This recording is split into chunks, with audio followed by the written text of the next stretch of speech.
बिस्मिल्लाहिर्रहमानिर्रहीम। अस्सलाम वालेकुम नाज़रीन, आप यूट्यूब चैनल देख रहे हैं। मैं इमरान खान हूँ। सबसे पहले साबिक़ वज़ीर-ए-आज़म इमरान खान साहब का स्टेटमेंट है वो मैं आपके सामने रखता हूँ, क्योंकि रोला पाकिस्तान में ऐसे बना दिया गया कि जैसे ही इमरान खान साहब रोज़ाना फ़ोन करते हैं डोनाल्ड ट्रंप को और उन्हें कहते हैं कि जल्दी से हुकूमत में आ जाओ, और इमरान खान साहब ही डोनाल्ड ट्रंप को शायद हुकूमत में लेकर आए और उसके जरिए से वो बाहर आने का चक्कर चला रहे हैं। ऐसा है नहीं। पाकिस्तान तहरीक इंसाफ ने अपनी लड़ाई खुद लड़ी है, बड़े शानदार तरीके से लड़ी है, जबकि पब्लिक ने उनका बहुत सपोर्ट किया है। इससे पहले नवाज शरीफ साहब ने जब एस्टेब्लिशमेंट से लड़ाई लड़ी तो पब्लिक की सपोर्ट उनके साथ नहीं थी, क्योंकि लोगों को ये लगता था कि मियाँ साहब की जो लड़ाई है वो उनके अपने ज़ाती इक़्तिदार के लिए है, और बाद में ये साबित भी हुआ।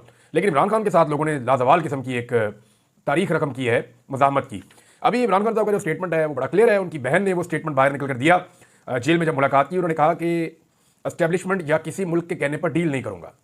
अडियाला जेल के बाहर अलीमा खान साहबा ने बताया कि इमरान खान ने कहा कि अदलिया का मजाक बना दिया गया है, मैं हर केस लड़ूंगा, जब केसेस लड़ रहा हूं तो मुझे डील करने की जरूरत क्या है।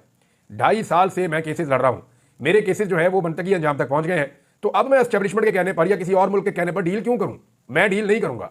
अलीमा खान के मुताबिक इमरान खान का कहना है कि 9 मई उन्होंने किया जिन्होंने सीसीटीवी फुटेजेस चुराई हैं।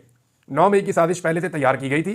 जिन लोगों ने 9 मई के बाद पार्टी को छोड़ा उनके केसेस माफ कर दिए गए। ये 2 चीजें बहुत इंपॉर्टेंट हैं जिन पे इमरान खान साहब बात करते हैं बार बार। नंबर 1 वो कहते हैं सीसीटीवी फुटेज किधर गई, लाए ना सारी फुटेज दिखाएं 9 मई की, कि कौन क्या कर रहा था, किस तरह से हो रहा था, कौन लीड कर रहा था, कौन लोग रिस्पॉन्सिबल हैं और कौन लोग जिम्मेदार नहीं हैं। ये वो फुटेज इमरान खान साहब बार बार मांगते हैं लेकिन वो मिलती नहीं है। अब आप ये देख लीजिएगा, मैं आपको पहले दिन से कह रहा हूं कि 26 नवंबर की सीसीटीवी फुटेज इस्लामाबाद की बहुत इंपॉर्टेंट है, लेकिन एक वक्त आएगा कि पता चलेगा कि वो फुटेज नहीं है और इसको अनाउंस कर दिया जाएगा, एक वक्त आएगा। अच्छा, इमरान खान साहब ने कहा जिन लोगों ने दूसरा जो इंपॉर्टेंट नुकता है वो बहुत बड़ा बहुत डिस्कस हुआ पाकिस्तान में, जिन लोगों ने पार्टी छोड़ दी वो कैसे हो सकता है कि वो बेगुनाह हो गए। यानी एक आदमी ने एक जुर्म किया है, भाई उसको जुर्म की सजा तो होनी है ना। अब जुर्म होने के बाद वो ये कहता है जी कि मैं आइंदा नहीं करूंगा, ठीक है, जो जुर्म आपने किया उसकी आप सजा काटे। जब जुर्म कर दिया वो ये कहेगा, ऐसा मुमकिन नहीं है ना। आप कुछ सहाफी वो टीवी पे बैठ के कह रहे हैं जनाब वो तो आर्मी चीफ की सवाब दी देगा, वो माफ कर दें, क्यों भाई? ऐसा तो नहीं हो सकता कि वो आर्मी चीफ का और जाती मामला तो नहीं था उस आदमी का कि आर्मी चीफ का उसने कर्जा देना था तो आर्मी चीफ ने कहा जी मैंने माफ कर दिया, तो ऐसे तो नहीं हो सकता। ये तो जो बयानिया बनाया गया, बयानिया तो ये कहता है कि अंदलीब अब्बास ने और मुराद रास ने और फरूक हबीब ने और बाकी बहुत सारे लोगों ने इन्होंने रियासती इदारों के ऊपर हमला किया है, पाकिस्तान की दिफाई तनसीबात को नुकसान पहुंचाया, यही बयानिया बनाया जाता है ना।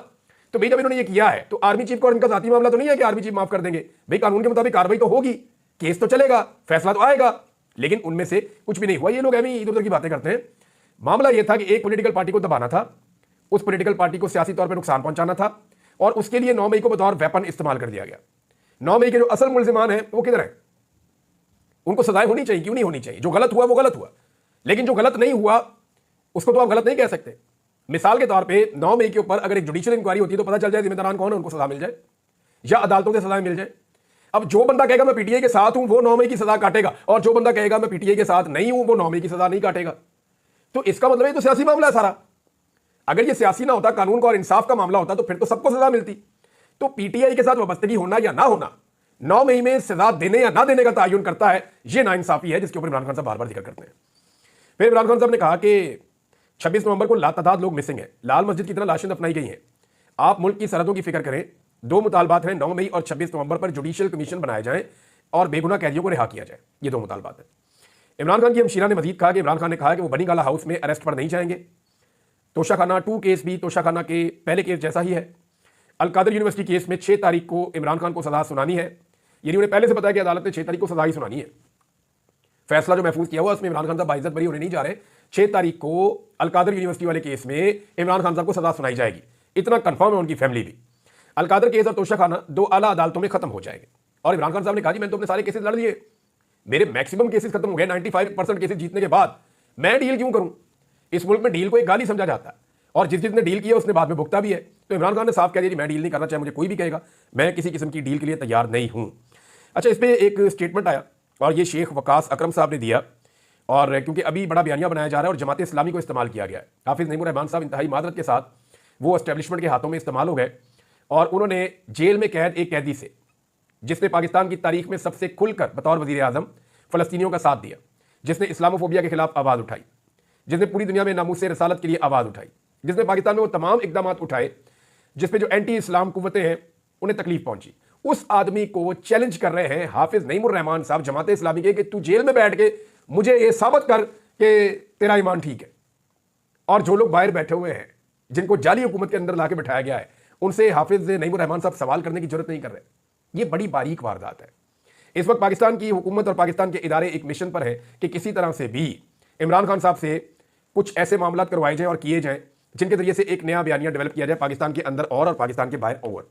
लेकिन ये जो दौर है ना, ये सोशल मीडिया का दौर है, आप जो मर्जी करने आप पकड़े जाएंगे। तो बारीक वारदात के लिए हाफिज नईम रहमान साहब को इस्तेमाल किया गया। इमरान खान साहब का मौके बड़ा क्लियर है, वो ये कहते हैं सवाल ही पैदा नहीं होता मैं इसराइल को तस्लीम करूं, मैं अपने अल्लाह को भी जाके जवाब देना है। इमरान खान साहब ने खुद बताया कि मेरे ऊपर बहुत दबाव है, लेकिन मैंने इसराइल को तस्लीम नहीं किया। हाफिज नईम रहमान क्यों नहीं नाम लेते जनरल बाजवा को, और क्यों नहीं कहते कि हलफ लेकर बताओ कि आप सहाफियों के साथ क्या बातें करते थे? जनरल बाजवा से क्यों नहीं पूछते?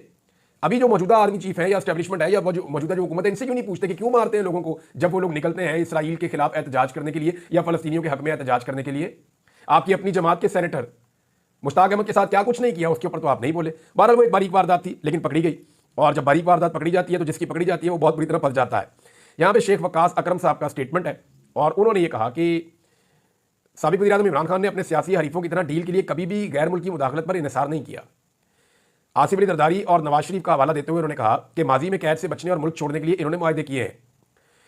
और उन्होंने कहा वज़ीर दिफा ख्वाजा आसिफ और चेयरमैन पीपल्स पार्टी बिलावल जरदारी की जानिब से लगाए गए इल्ज़ामात के जवाब में दोनों रहनुमा तवज्जो हासिल करना चाहते हैं और मीडिया कवरेज के लिए इमरान खान के खिलाफ बयान दे रहे हैं।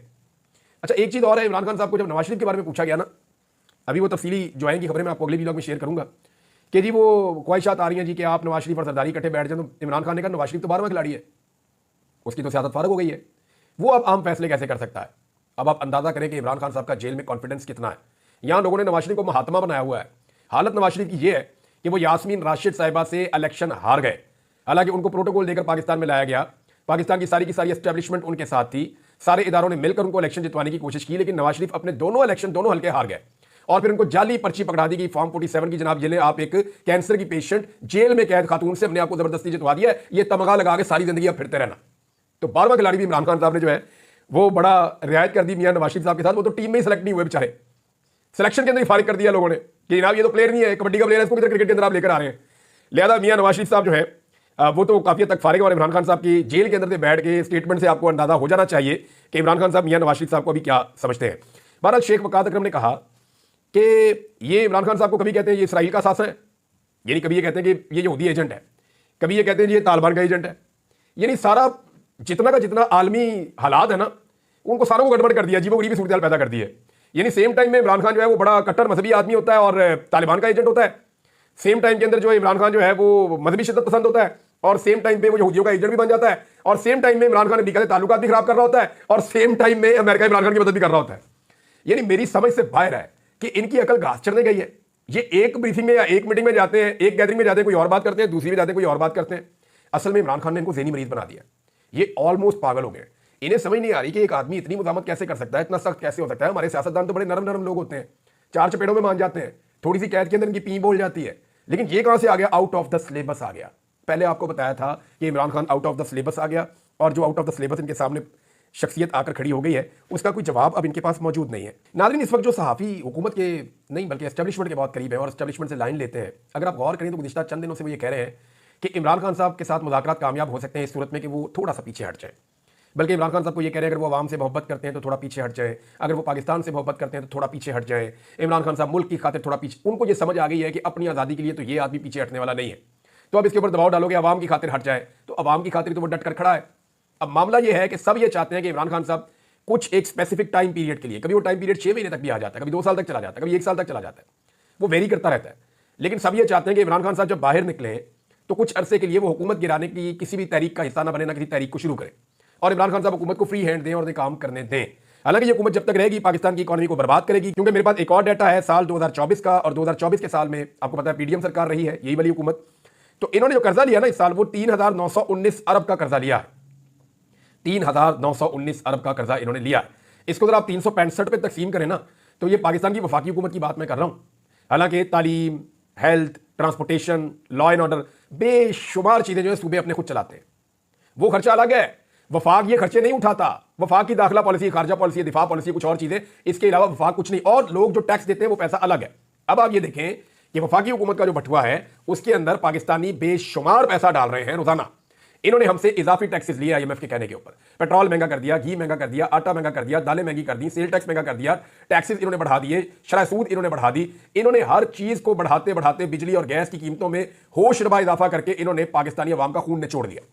अब इतना पैसा इनके बटुए में गया है, लेकिन उसके बावजूद इनको और पैसा चाहिए, तो और पैसा इन्होंने दुनिया का महंगा तरीन कर्जा लिया है और इस दफा 3,919 अरब रुपए का कर्जा इन्होंने इजाफा किया है 2024 में। अगर आप इसको 365 रुपए तकसीम करना तो ये हुकूमत अवाम का खून निचोड़ने के बावजूद रोजाना 11 अरब रुपए का कर्जा ले रही है। इस्लामाबाद के 27 किलोमीटर के ऊपर जो हुकूमत बैठी हुई है ना, ये 11 अरब रुपए का रोजाना कर्जा ले रही है, अवाम का खून अलहदा निचोड़ रही है। अरब रुपए अवाम से ले रहे हैं, अरब रुपए का कर्जा ले रहे हैं, लगा कहां रहे हैं? वहां पे पारा चनार के अंदर बच्चे शहीद हो रहे हैं, उनके पास दवाइयां नहीं है, उधर दवाइयां ये पहुंचा नहीं सक रहे, लगा कहां रहे हैं? मुझे तो लगता है ये पैसा खर्च हो रहा है इनकी अयाशियों के ऊपर या कमीशनों के ऊपर, क्योंकि पाकिस्तान के अंदर जितने बड़े बड़े मेगा प्रोजेक्ट थे वो सारे तकरीबन बंद कर दिए गए हैं। खैबर पख्तूनख्वा से लेकर कराची तक बहुत सारे ऐसे मनसूबे जो अवामी फलाई मनसूबे थे, उन मनसूबों को रोक दिया गया है। तो ये इतना अरब रुपया ये हुकूमत जो इकट्ठा कर रही है, ये लगा कहां रही है? कहीं आपको ग्राउंड पे नजर आ रहा है ये पैसा लगता हुआ? ये इनकी अयाशियों और अल्ले तल्लों के ऊपर ये पैसा खर्च हो रहा है। ये दुनिया के अंदर जो चक्कर लगाते फिर रहे हैं, उन चक्करों के ऊपर ये पैसा खर्च हो रहा है। 11 अरब रुपए रोजाना का कर्जा कौन लेता है? और ये वो इजाफी पैसा है जो रोजाना ये खर्च करने के लिए ले रहे हैं। जो दूसरा पैसा है जो अवाम से निचोड़ रहे हैं, वो अलग इनकी जेबों में जा रहा है, और ये सारा पैसा वापस भी पाकिस्तान के अवाम ने ही करना है।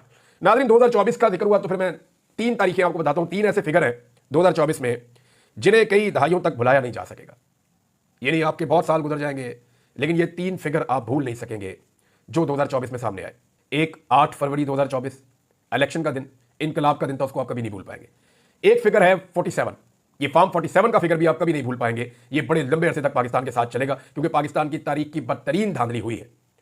और एक फिगर है 26 नवंबर 2024, जब कत्लेआम किया गया डी चौक में, और इस हवाले से अभी कुछ और स्टेटमेंट भी सामने आ रहे हैं। शाहीन सहबाई साहब ने एक स्टेटमेंट दिया, मुझे फोन आया था, ये जो ओन अब्बास पप्पी साहब के कोई पीए हैं, मुबशर साहब, उनका भी फोन आया, कहते जी हम भी गए थे उनके घर और हमने मालूमात इकट्ठी की है कि वहाँ क्या चल रहा है। तो वो जो मालूमात बता रहे हैं वो तो बड़ी खौफनाक है। उन्होंने बताया कि वाकई उस बंदे को गोली लगी है और गोली के साथ उसकी शहादत हुई है, और उसकी लाश अकड़ी हुई थी, उसके आसपास का सारा ब्लड जमा हुआ था, और वहाँ पे और भी लाशें देखी गई हैं। वो कह रहे हैं कि इसके ऊपर हम तहकीकात कर रहे हैं, मजीद इन्फॉर्मेशन आपके साथ शेयर करेंगे। शाहीन सहबाई साहब ने एक स्टेटमेंट दिया इस बारे में। वो ये कहते हैं कि अब तो अस्पताल से लाशें भी निकलना शुरू हो गई हैं। अवाम को गोलियां मारकर शहीद तो किया गया है, लाशें छुपा ली, अस्पताल पर फौज लगा दी और सहाफियों का दाखिला बंद कर दिया था, मगर खून खुद बोलता है। एक लाश वापस की और दर्जनों लाशों की मौजूदगी का सुराग मिल गया। एक ताबूत में 3-3 लाशें रखी हुई हैं। कहाँ हैं सारे जज और इंसानी हकूक के चैंपियन जो हजारों डॉलर दुनिया भर से वसूल करते हैं?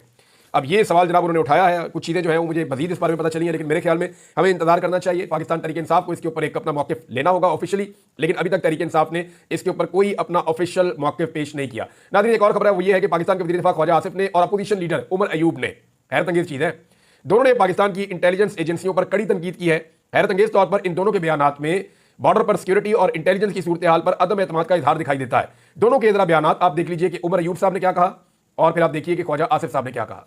तो नाज़रीन, ख्वाजा आसिफ साहब का स्टेटमेंट है कि बशाम में जो चीनी इंजीनियर पर हमले में इस्तेमाल होने वाली गाड़ी चमन के रास्ते पाकिस्तान में दाखिल हुई। 10 दिन बारूद से लदी हुई गाड़ी फिरती रही। रास्ते में जो चेक पोस्टें हैं उनमें कौन लोग हैं? इन चेक पोस्टों के से गंदम भी स्मगल होती है और तेल भी स्मगल होता है। वज़ीर दिफा ख्वाजा आसिफ के फौज पर इल्जामात। ये अमजद खान साहब ने इसको ट्वीट किया, और ये हामिद मीर साहब के साथ ख्वाजा आसिफ साहब ने बात करते हुए ये स्टेटमेंट दिया। इसी नुक्ते के ऊपर अब आपको सुनाता हूं कि उमर अयूब साहब क्या कह रहे हैं। उमर अयूब साहब कह रहे हैं कि बॉर्डर पर पटवारी या गर्दावर तो चेकिंग नहीं कर रहा, तकरीबन 550 अरब रुपए का पेट्रोल स्मगल होकर आता है। 550 अरब रुपए का पेट्रोल ये स्मगल होकर आता है।